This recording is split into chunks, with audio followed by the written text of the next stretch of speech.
வணக்கம் சமையல் ஆர்வலர்களே. நம் 100 நாட்கள் 100 உணவுகள் தொடரின் 2ஆம் நாளில் உங்களை பசியாற்ற மூட்டிடும் சுவையான முட்டை கறியே செய்யப் போகிறோம்.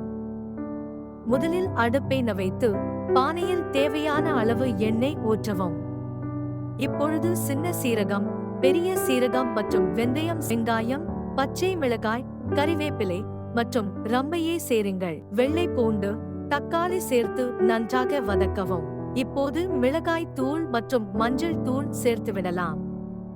1 கப் தண்ணீர் சேர்த்து கலக்கிய பிறகு உப்பு விட்டு நன்றாக கலந்து மூடி வைக்கவும்.